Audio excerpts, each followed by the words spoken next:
ভেনেজুয়েলার জনগণের জন্য বিনামূল্যে স্যাটেলাইট ব্রডব্যান্ড ইন্টারনেট পরিষেবা প্রদানের ঘোষণা দিয়েছে বিশ্বের শীর্ষ ধনী ইলন মাস্কের মালিকানাধীন প্রতিষ্ঠান স্টারলিংক। কোম্পানিটির পক্ষ থেকে জানানো হয়েছে, নির্দিষ্ট সময়সীমা পর্যন্ত ভেনেজুয়েলার নাগরিকরা কোনো ধরনের খরচ ছাড়াই উচ্চ গতির ইন্টারনেট সুবিধা ভোগ করতে পারবেন।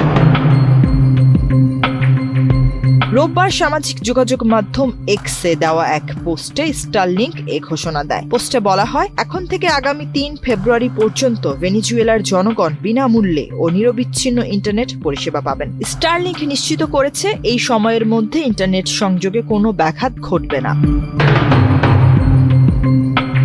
এক্সট্রিম মশার কয়েল প্ল্যান্ট ফাইবার দিয়ে তৈরি, তাই সহজে ভাঙে না, সুগন্ধিযুক্ত ও নিরবিচ্ছিন্নভাবে চলে। ডেঙ্গু, চিকুনগুনিয়া বাহি সহ যে কোনো মশার বিরুদ্ধে দেয় এক্সট্রিম সুরক্ষা। এই ঘোষণা ভেনেজুয়েলার সাধারণ মানুষের জন্য স্বস্তির খবর হিসেবে দেখা হচ্ছে। দীর্ঘদিন ধরেই দেশটিতে ইন্টারনেট পরিষেবা নানা সমস্যার জর্জরিত। সরকারি নিয়ন্ত্রণ ও বিধিনিষেধ, ঘন ঘন বিদ্যুৎ বিভ্রাট ও নিম্নগতির কারণে ভেনেজুয়েলার ইন্টারনেট ব্যবহারে ভোগান্তি ছিল নিত্যদিনের ঘটনা। এমন পরিস্থিতিতে স্যাটেলাইট ভিত্তিক উচ্চগতির ইন্টারনেট পরিষেবা সাধারণ মানুষের যোগাযোগ, তথ্য প্রাপ্তি এবং জরুরি সেবার ক্ষেত্রে গুরুত্বপূর্ণ ভূমিকা রাখতে পারে বলে মনে করছেন বিশ্লেষকরা।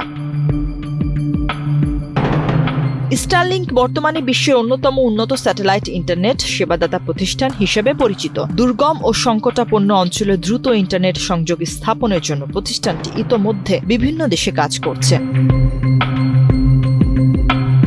এদিকে ভেনেজুয়েলাকে ঘিরে আন্তর্জাতিক অঙ্গনে রাজনৈতিক উত্তেজনাও তীব্র আকার ধারণ করেছে।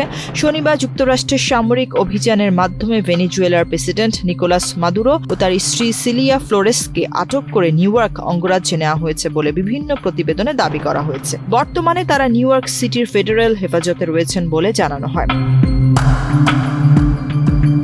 বিশ্লেষকদের মতে, যুক্তরাষ্ট্রের প্রেসিডেন্ট ডোনাল্ড ট্রাম্পের সঙ্গে মাদুরোর রাজনৈতিক বিরোধ দীর্ঘদিনের। ২০১৭ সালের প্রথম মেয়াদে ক্ষমতায় আসার পর থেকেই ট্রাম্প মাদুরো প্রশাসনের বিরুদ্ধে কঠোর অবস্থান নেন। ২০২৫ সালে দ্বিতীয় মেয়াদে প্রেসিডেন্ট হিসেবে দায়িত্ব গ্রহণের পর ভেনেজুয়েলা ইস্যুতে তার অবস্থান আরও আক্রমণাত্মক হয়ে ওঠে। মার্কিন সংবাদ মাধ্যম ফক্স নিউজকে দেওয়া এক সাক্ষাৎকারে ট্রাম্প দাবি করেন, কয়েকদিন আগেই তিনি মার্কিন প্রতিরক্ষা বাহিনীকে প্রয়োজনীয় নির্দেশনা দিয়েছেন।